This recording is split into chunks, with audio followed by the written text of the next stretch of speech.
presentamos Perspectiva Bíblica Mundial. Analizaremos temas de relevante interés sobre la verdad presente, que nos ayudará a crecer espiritualmente, mediante la conducción del Ministerio de Sostén Propio, una voz que clama en Venezuela, bajo la dirección del evangelista y conferencista José Barito. Le invitamos a seguir toda la serie.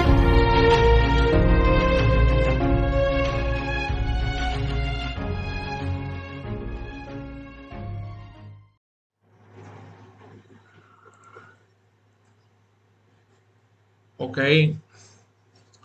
hola, ¿qué tal? Saludos a todos los que se conectan con nuestra señal a través de nuestra emisora Radio Perspectiva Bíblica Mundial.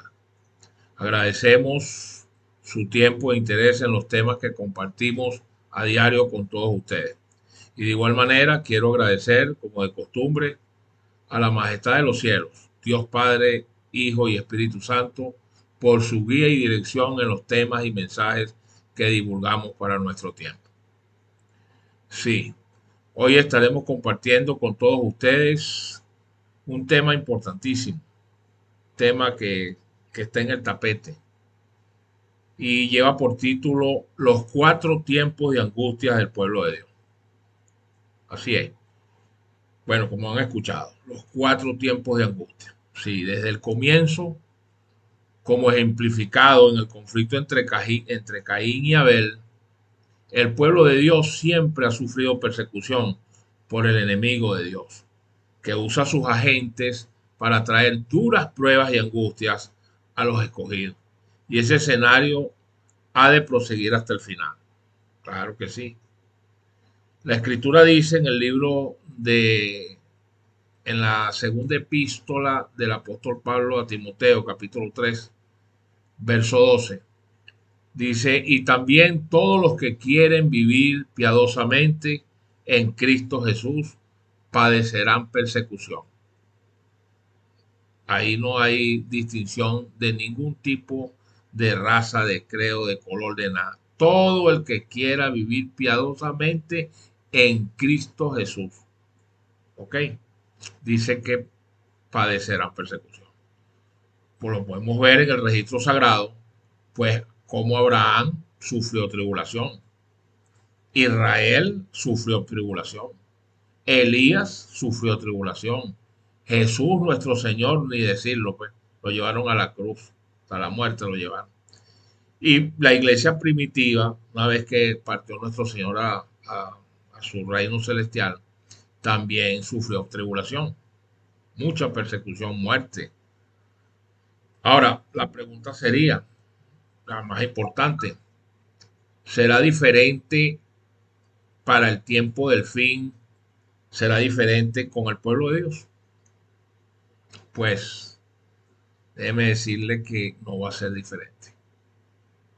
En este tema, usted pues sabrá a ciencia cierta, muy definidamente, por los cuatro tiempos, o sea, definidamente sobre los cuatro tiempos de angustia por las cuales siempre el remanente de Dios ha pasado en esta tierra y pues lo que le espera para el futuro ahora reciente, más ahora que acaban de elegir el nuevo sucesor del obispo que murió, Francisco Bergoglio, este nuevo obispo que estará sentado en la Basílica de San Pedro. Pues miren, como decimos en mi pueblo, vayan comprando las alpargatas porque lo que viene es oropo. Sí. Bueno, para hacer un poco de retrospectiva, ¿no? En la situación de lo que ha pasado el tiempo por el tiempo la que ha tocado que pasar al remanente de Dios, aquellos hombres justos, hombres piadosos, hombres que siempre han seguido las enseñanzas del Señor y nunca han bajado el lomo por imposturas, por doctrinas corruptas de ninguna iglesia, ninguna institución. No, siempre ha habido un remanente que se ha mantenido fiel en todas las épocas a los mandatos del Señor. Y ese primer tiempo de angustia fue el llamado angustia de los 1260 años. Ese fue el primero. que se refiere al periodo de la persecución de la Edad Media, cuando la Iglesia romana impuso un régimen de opresión fuerte. Bueno, yo diría que demasiado fuerte, manteniendo la ignorancia entre el pueblo. Esa siempre ha sido la idea, ¿no? Este periodo comenzó en el año 538 a.C.,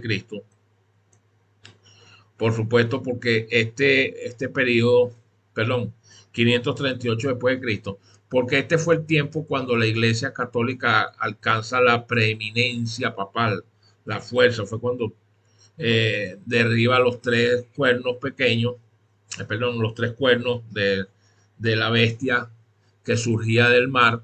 Ese cuerno pequeño iba a tirar por tierra esos tres cuernos. Una vez que tira el último cuerno por tierra, entonces ahí es donde el obispo de Roma, su curia romana, el papado, pues como tal, alcanza su preeminencia política religiosa.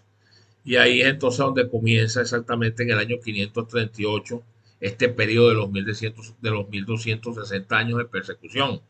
Y eso fue precisamente quedado establecido a través del edicto de Justiniano, el emperador Justiniano, que entre otras cosas concedió el nombramiento del primer papa y la institución de la Iglesia unida con el Estado, que duró hasta el año de 1798, cuando el obispo de Roma de ese entonces, el obispo llamado Pío VI, fue apresado por el general Berthier de la Revolución Francesa.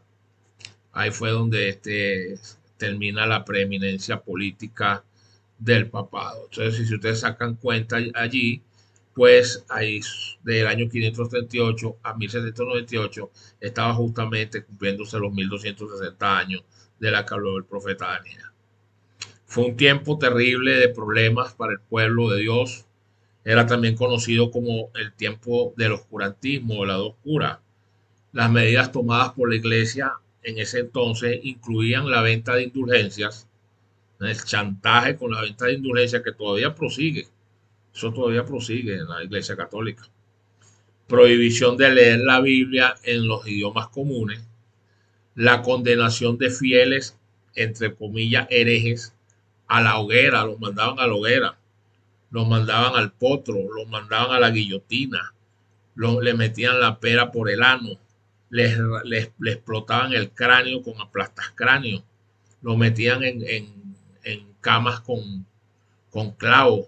Esa era la persecución que ellos llamaron la contrarreforma, con la Edad Media, con los jesuitas, y lo que llamaron ellos, entre comillas, la Santa Inquisición. Hubo un monopolio con la fe y siempre hubo un paganismo revestido de cristianismo, hasta el día de hoy, con la Iglesia Católica, Apostólica y Romana. Sí, muchos dieron su vida como mártires en ese tiempo. Bueno, hay registros que hablan de millones, más de 50 millones de personas que murieron en la Inquisición, en la persecución, en las cruzadas evangelísticas, a través de órdenes emanadas por el obispo de Roma y ejecutadas por el poder civil, que lo tenían en su mano. Hasta que llegó Martín Lutero, gracias también a otros reformadores anteriores que fueron también dando su participación desde el Reino Unido, desde Alemania, hasta que llegó aquí con Martín Lutero, cuando alcanzó un notable éxito con la Reforma Protestante. La autoridad del Papa fue parcialmente restaurada con el Tratado de Letrán, firmado el 11 de febrero de 1929 con Benito Mussolini, que constituyó la Ciudad del Vaticano como el dominio romano pontífice, del romano pontífice, y la sede de la Iglesia romana. Sí, eso culminó allí en 1929, y entonces ahora entramos en el segundo tiempo de angustia por la que entonces pasó siempre el remanente que se mantuvo fiel a la voluntad de nuestro Señor. Este segundo tiempo de angustia ocurrió en la época de un evento conocido como el Gran Chasco. Eso fue en el año de 1844. teniendo su alcance de forma más fuerte en los Estados Unidos de Norteamérica, cuando comenzó este movimiento. A través de un granjero llamado Guillermo Miller, que estudiando la profecía de Daniel, capítulo 8, verso 14, se convenció de que nuestro Señor Jesucristo volvería a la tierra el 22 de octubre de ese año. Según el cálculo, daban 2300 tardes y mañanas, justamente lo que decía el texto allá en Daniel en el capítulo 8. Dice el texto, y él dijo, hasta 2300 tardes y mañanas, luego el santuario será purificado. Sí, aquí hubo un error no de cálculo en los años, porque está perfecto, 2300 tardes y mañanas equivale, hablando de un tiempo profético, a 2300 años.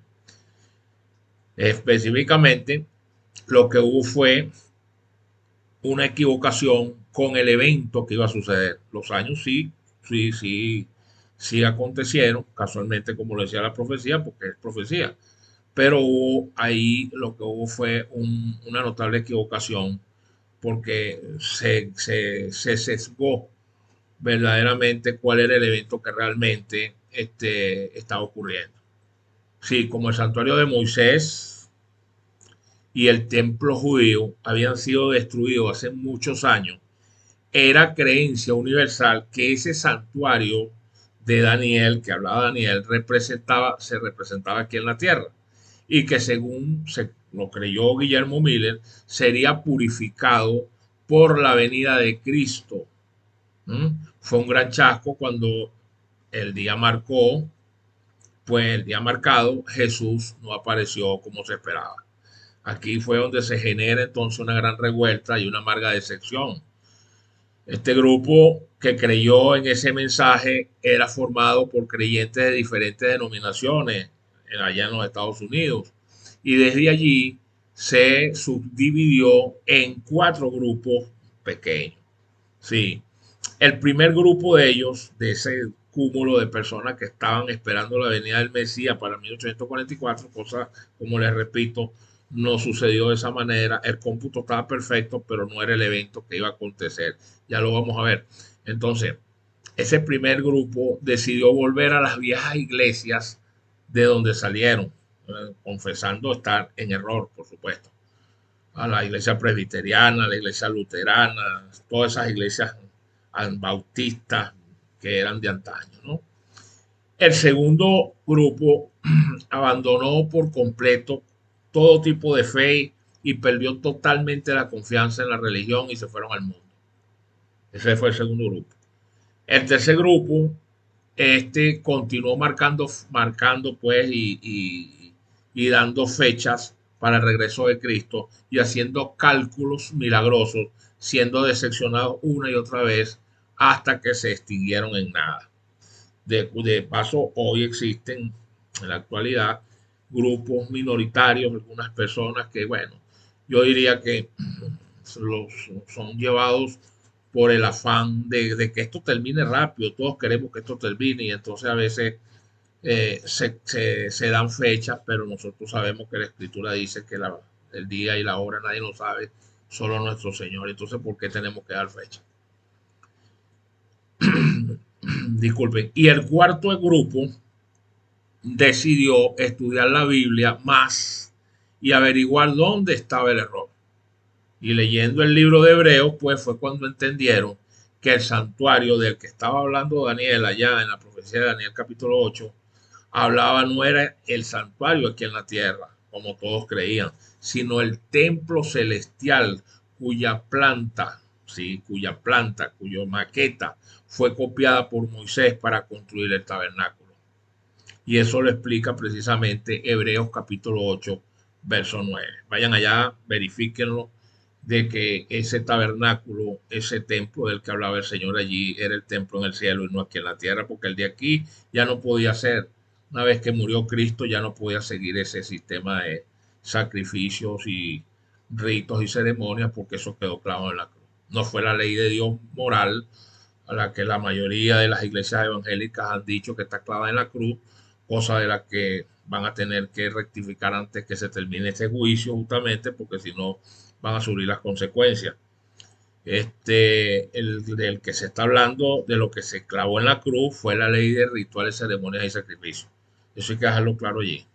Ahora, estos apreciados hermanos de antaño oraron y ayunaron durante días para darse cuenta de que, de que ese hecho, o el hecho de que Cristo había ido a un lugar en esa fecha de 1844, este lugar era el lugar santísimo.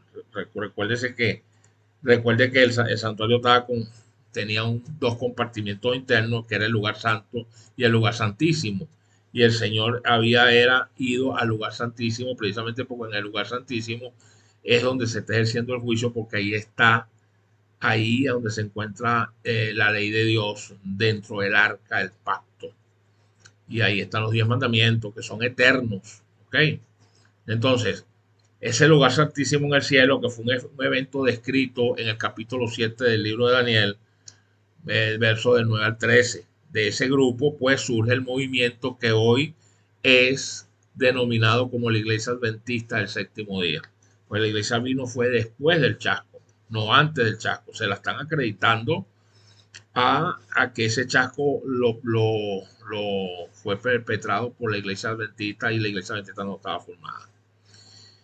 Y si hubiese sido así, tampoco hubiese sido ningún problema, porque ahí tienen el pueblo judío, que no hay un pueblo que haya sufrido. Y fueron los depositarios de la ley, fueron los depositarios de la Torá, fueron los que tuvieron el Mesías allí en su tierra, lo lograron palpar, lograron verlo, hablar con él, también lo crucificaron. Pues no hay mayor chasco que el que haya hecho o haya caído la iglesia judía. Pero como es la iglesia esta ahorita adventista, que está ahí dándole y marcando precisamente la milla hacia lo que pasó y lo que viene, entonces la agarraron con el pueblo adventista ahora.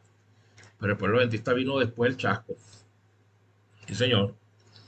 Que fueron de gente que sí, como no, bueno, ¿cuál es el problema? Pues?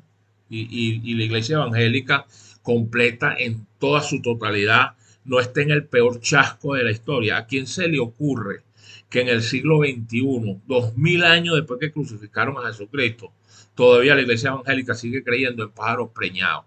No te pueden leer el libro de Apocalipsis porque no saben por dónde entrarle ni por dónde salir.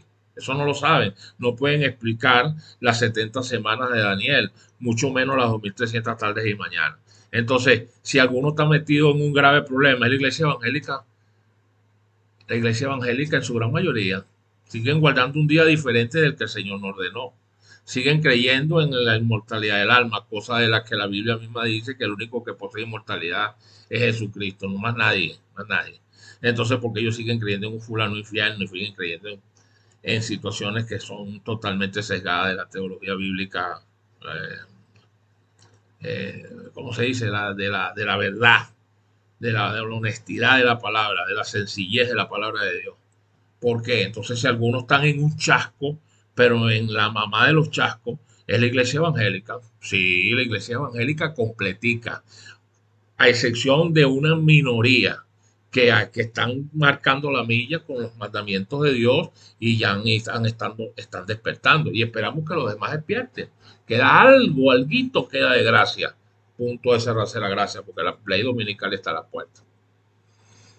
Así que si ustedes no se ponen entonces las pilas o los patines para precisamente apresurarse para sellar ese pacto con Dios eterno a través de las aguas legítimas del bautismo, y empiezan a guardar los mandamientos como Dios los estableció, entonces lastimosamente, y a quitarle la mirada a ese Israel literal allá en el Medio Oriente, ahí no hay más nada que buscar. Y ahí lo que hay es un polvorín.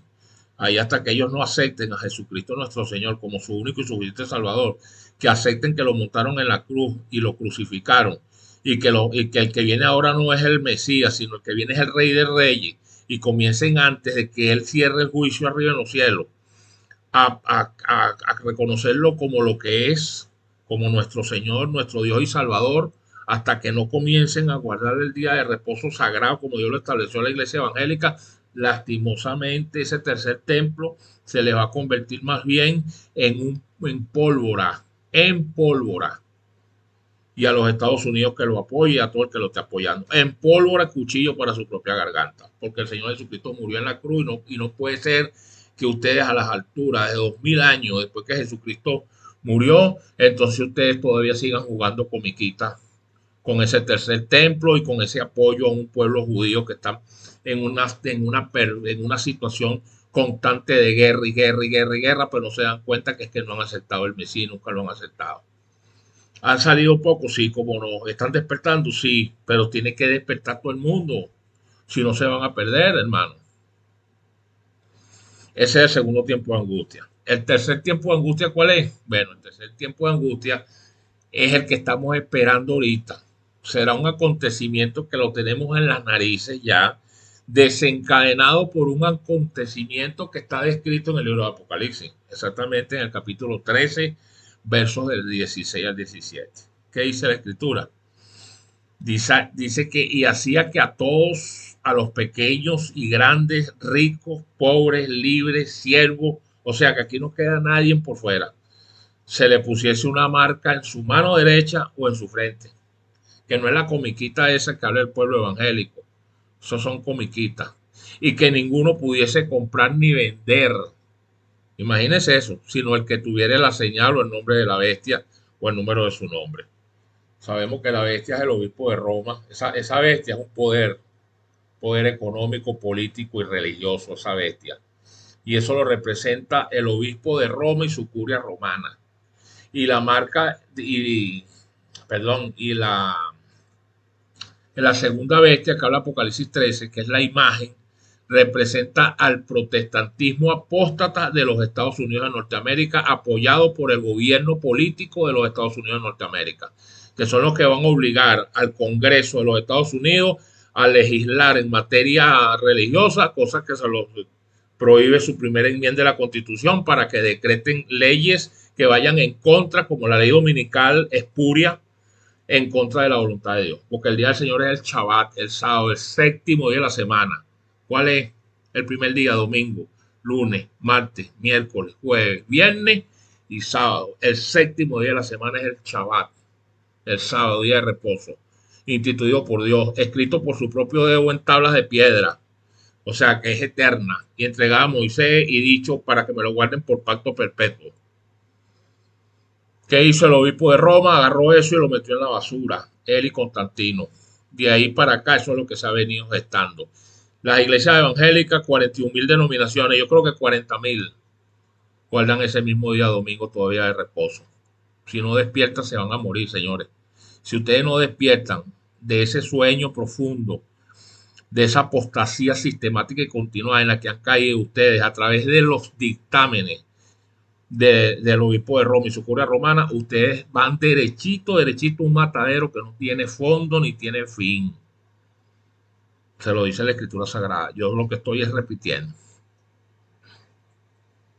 Ese tiempo que va a pasar ahorita, que estamos esperando, es precisamente cuando se decrete esa ley dominical en los Estados Unidos, que se está esperando para los próximos días. Ya murió Bergoglio, acaban de colocar uno que es norteamericano, no son casualidades. En el mundo espiritual no existen casualidades, causalidad es otra cosa. Tienen que trabajar a la par las dos, porque son dos bestias. El obispo de Roma, o la curia romana, o el Vaticano, que es la bestia principal, con la imagen de la bestia, que también es estadounidense. No son casualidades, señores. Así que eso se llama el tiempo de angustia previo o pequeño tiempo de angustia, usted como lo quiera llamar. Y este inicia con ese, como le estoy diciendo, con el decreto dominical hasta el cierre de la puerta de la gracia. Cuando el Señor diga consumado es, se cerró el puerto de la gracia, la puerta, será el momento cuando entonces comenzarán a caer de inmediato las 7 plagas que están destinadas en Apocalipsis 15 y Apocalipsis 16. Y el que no haya sellado el pacto con el Señor ahora, antes de que se cierre esa gracia, aceptándolo como que Él es el Mesías, el Rey de Reyes, el Cristo nuestro Señor, nuestro abogado, nuestro intercesor, nuestro mediador, nuestro Salvador, y comience a guardar y a pedir perdón todos los días por los pecados y a guardar los mandamientos tal cual como los estableció en Éxodo capítulo 20 y Deuteronomio capítulo 5, pues no será borrado del libro de la vida el que esté ahí anotado, y el que no esté anotado no va a ser anotado. Y va a sufrir la caída de las 7 plagas. Esta angustia implicará un serio caos económico y social, bueno, y rotundo, y marca el momento en el que el pueblo de Dios debe salir, ya debiera haber salido de paso. La orden es que ya debiera haber salido de las ciudades para buscar refugio en los campos, en las montañas, no en las orillas de playa, en las montañas, donde puede entonces poder producir su propia comida porque no podrán comprar ni vender. Porque para comprar y vender va a tener que venderle su alma al diablo. Así es ante las pretensiones del gobierno de turno. Que por lo tanto, para mantener la fe y preservar la vida, tendrán que cultivar sus propios alimentos. Sí, dice el espíritu de profecía que cuando el decreto promulgado por los diversos príncipes, dignatarios, presidentes, reyes de la cristiandad contra los que observan los mandamientos de Dios suspenda la protección y las garantías del gobierno y los abandone a los que tratan de aniquilarlos, el pueblo de Dios huirá de las ciudades y de los pueblos y se unirá en grupo para vivir en lugares más desiertos y solitarios. El libro de Isaías, capítulo 36, dice que muchos encontrarán refugio en puntos de difícil acceso, en las montañas, como los cristianos allá en los valles del Piamonte. Se convertirán, pues, esos sitios en lugares elevados aquí en la tierra como santuarios para darle gracias a Dios y por la fortaleza de las rocas que los proteja. Porque le viene persecución y de la más fuerte. Dice que una como nunca la ha habido.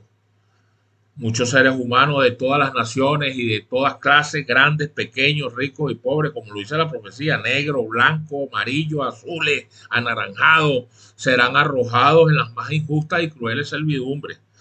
Así que los amados de Dios pasarán días penosos, encadenados, encerrados en mazmorras, cárceles, sentenciados a muerte, serán perseguidos, vejados, escupidos, maltratados, humillados, algunos abandonados adrede para morir de hambre, de sed, bueno, en calabozos sombríos, ningún oído humano escuchará sus lamentos, ninguna mano humana se aprontará a socorrerlo. Eso lo dice el conflicto de los siglos. Ese es el tercer tiempo de angustia. El tercero. Y el cuarto tiempo de angustia, que sería el último, y este viene, como les dije, viene exactamente después del cierre de la puerta de la gracia, que está a punto de cerrarse una vez que se decreta la ley dominical y termine este tiempo previo de angustia que les hablé, viene el tiempo entonces de angustia de Jacob. Entonces, este es el cierre de la puerta de la gracia donde Satanás obtendrá control completo sobre la humanidad y el mundo que se sumergirá en la mayor de las angustias ya vistas en este universo. Este evento es el descrito allá en Daniel en el capítulo 12, recuerden, cuando dice que en aquel tiempo se levantará Miguel. Miguel es Jesucristo. Por ahí andan inventando que Miguel es un ángel normal como los ángeles creados. No, señor. Miguel es aquel que es como Dios. Miguel, Micael, Jesucristo, el gran príncipe que está de parte de los hijos de tu pueblo, dice la Escritura. Y será tiempo de angustia, cual nunca fue desde que hubo gente aquí en esta tierra hasta entonces. Pero en aquel tiempo cuando Cristo regrese, ahora lo estamos esperando, será libertado tu pueblo. ¿Quiénes? Todos los que se hallen escritos en el libro de la vida. Y para que usted esté escrito en el libro de la vida, distinguido o apreciado oyente, usted tiene que haber sellado el pacto con Jesucristo, haberlo aceptado como su único y suficiente Salvador, haber dicho, pedido perdón por la eternidad que ha estado pecando esta humanidad y los pecados suyos y los míos, me incluyo yo de primero, para guardar esa ley, aun con todas nuestras dificultades, con todas nuestras imperfecciones, con todos nuestros desatinos e incoherencias, tenemos que luchar hasta el final para poder ser salvos, porque así lo dijo Pablo, el que persevere hasta el fin será salvo. Así que este es el llamado tiempo de angustia de Jacob, que será muy agravado por el decreto de muerte contra los guardadores de los mandamientos de Dios. Sí, dice la Biblia y el conflicto y los profetas que finalmente se va a expedir contra todos los que santifiquen el sábado como un decreto que los declarará merecedores de las penas más severas para que sean muertos, para ser asesinados. Sí, el romanismo viejo del mundo y el protestantismo apóstata en la América del Norte actuarán de la misma manera contra los que honren todos los preceptos divinos, porque son todos 10. Ok, no son 9 ni 8 ni la mitad de 5, son 10. Porque Dios es un Dios completo, eterno, inmutable, no cambia, no hay sombra de variación en él. El pueblo de Dios se verá entonces sumido en las escenas de aflicción y angustia descritas por el profeta, llamados el tiempo de apertura de Jacob, o de apretura, mejor dicho. Así que esta angustia final del pueblo de Dios no será tanto por el peligro de muerte, no, sino por el temor que sus pecados no hayan sido perdonados, porque no pueden ser perdonados si usted no los,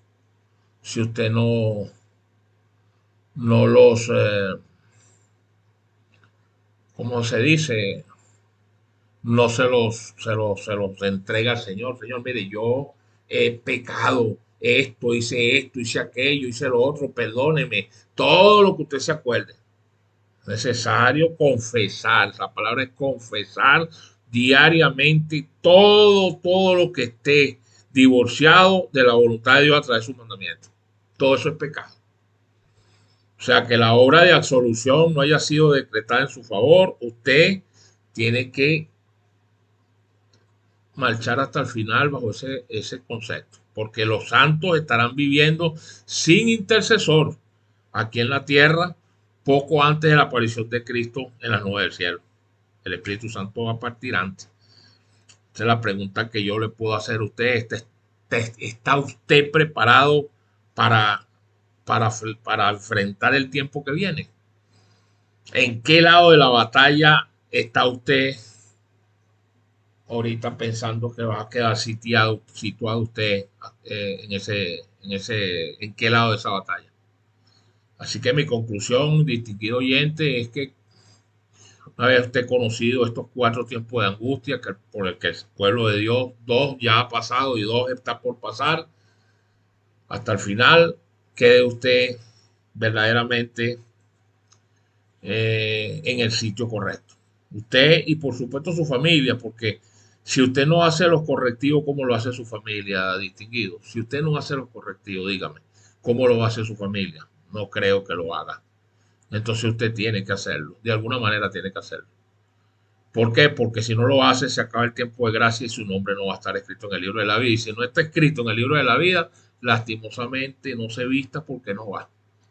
Así que, con mucho afecto, espero que haya sentido el peso y la responsabilidad de este mensaje y de la obra que le toca que hacer. Así que, distinguida audiencia, hasta aquí nuestro mensaje. No se pierda nuestro próximo tema.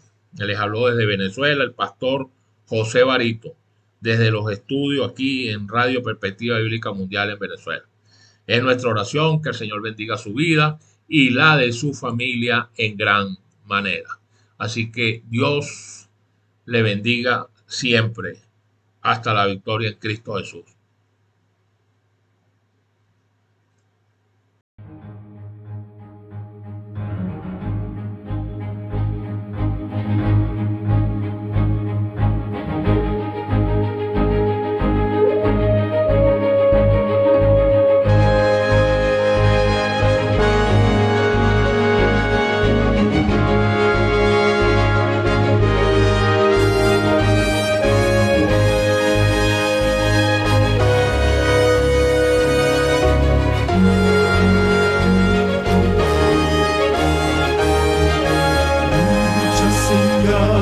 Mostrándonos están